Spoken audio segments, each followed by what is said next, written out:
Et le groupe est dans un très bon état d'esprit. C'est un groupe jeune qui demande qu'à aller de l'avant, qui écoute aux entraînements. Au niveau physique, je pense que les gars sont là depuis le 1er août et que le préparateur physique Pascal fait bien son boulot. On est une équipe en devenir et certainement, si on gagne tous nos matchs à la maison et encore une paire de succès à l'extérieur, on jouera les premiers rôles. On y aura quand même les premiers rôles de cette poule, quoi. Pour jouer les premiers rôles dans leur groupe, gagner tous les matchs à domicile est donc un impératif aux Agatois. Et la rencontre d'aujourd'hui ne pouvait faire l'exception. On ne peut pas perdre, hein. Obligation de gagner, surtout qu'on est dans une position entre la 4e et la 7e place. La victoire est indispensable, ça nous propulserait au ventre mou du championnat. Donc aujourd'hui, en recevant cette équipe, obligation de victoire. Cette obligation de gagner, disons-le tout de suite, les rugbyman agatois la remplirent avec succès. Ils furent les premiers à ouvrir la marque en tout début de jeu sur une pénalité.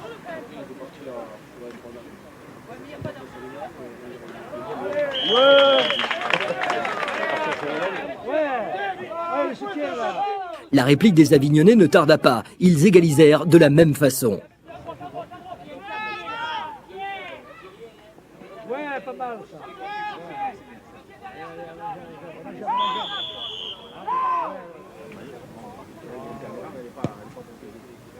Ouais, il a mis, hein? Ouais.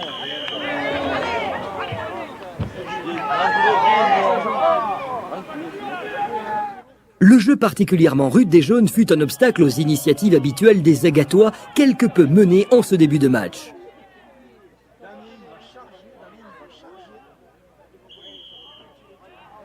Avignon ne put cependant pas percer une défense soudée, et c'est à nouveau sur un coup de pied arrêté que son équipe prit l'avantage.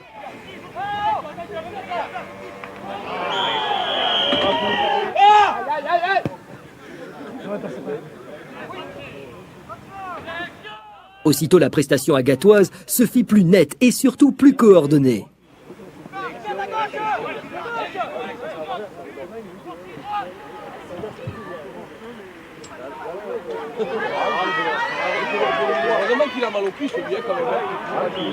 C'est à l'issue d'une touche, près de la ligne avignonnaise, que les Agatois concrétisèrent leur attaque en marquant l'unique essai de la partie. Un essai hélas non transformé, mais à la mi-temps, le Roa menait 8-6.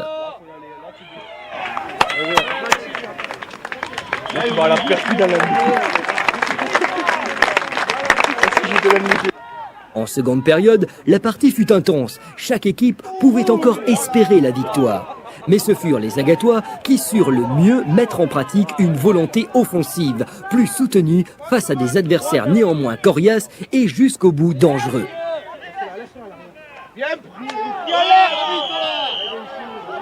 Mais ces derniers eurent beau se concentrer sur la méthode, rien n'y fit.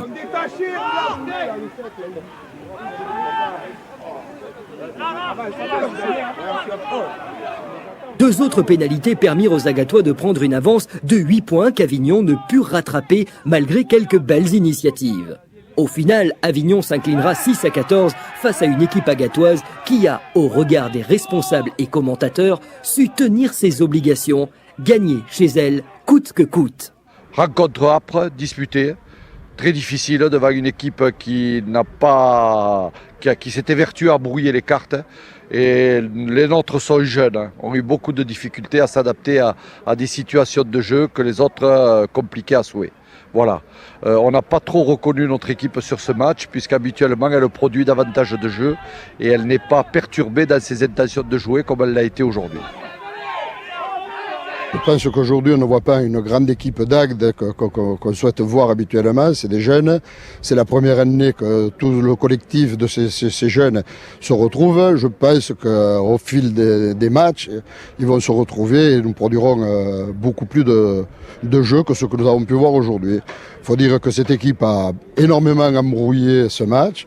Et voilà, que dire autre chose. L'arbitrage, il est ce qu'il est, tant d'un côté que de l'autre. On n'a pas à pleurer, mais enfin, nous avons vu quand même une jolie rencontre. L'essentiel est fait, c'est que nous avons gagné 14-6 et ben voilà.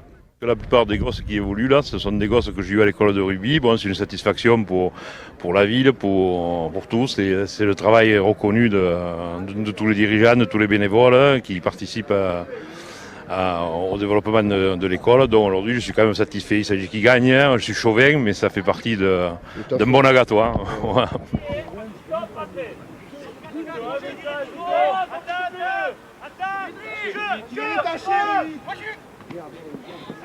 Il a sauté à l'abandon. Putain, ne regardez pas la balle où elle est. Allez, allez, on avance. Va sauter à l'avant.